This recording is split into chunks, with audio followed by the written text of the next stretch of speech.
Hello, hello! Je suis contente de te retrouver pour ce petit partage. Vous savez, j'ai intitulé ce partage Je suis dans un bad mood, comment je fais pour remonter? Et derrière, j'ai mis Est-ce que remonter absolument est la solution? En fait, on est vraiment dans une société où on a cette croyance que quand ça ne va pas, il faut absolument que ça aille derrière. Et ces dernières années, ça a été encore plus renforcé par le grand développement du développement personnel, où justement, on a tendance à croire qu'à chaque fois qu'on ne va pas bien, on doit trouver une solution pour se sentir bien.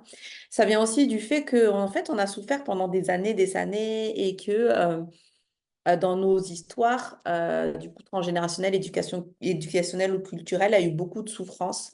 Et finalement, la souffrance est venue installer chez nous cet instinct de survie et cet instinct justement on rejette absolument la souffrance jusqu'à parfois rentrer dans cette dissociation où on évite de regarder la réalité qui est en face de nous, on se déconnecte des ressentis de notre corps.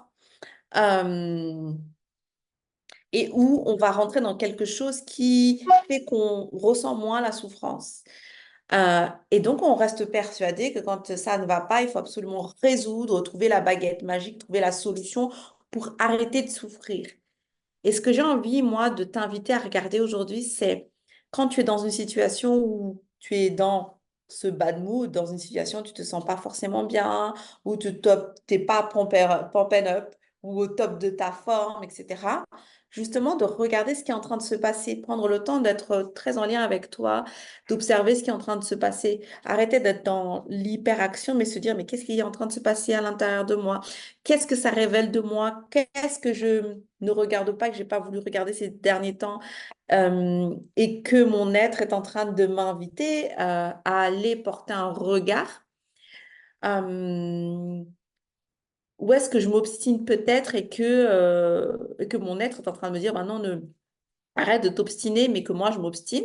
Et que finalement, ça me met dans une situation où justement, je suis moi-même invitée par moi-même à changer les choses. Et donc, pour moi, ce type de situation est une opportunité comme un plafond de verre ou un plateau de verre euh, où on a à se poser avant de pouvoir riser et de passer à l'étape d'après. Mais les étapes d'après ou les étapes de vie, c'est pas forcément waouh, waouh, waouh. Dans la vie, on a aussi ces situations où on n'est pas forcément au top de sa forme, on se sent pas forcément bien. Et ces situations sont justes et parfaites parce que ce sont des opportunités pour nous d'aller vraiment reconnecter à ce qui est essentiel, en tout cas, pour soi.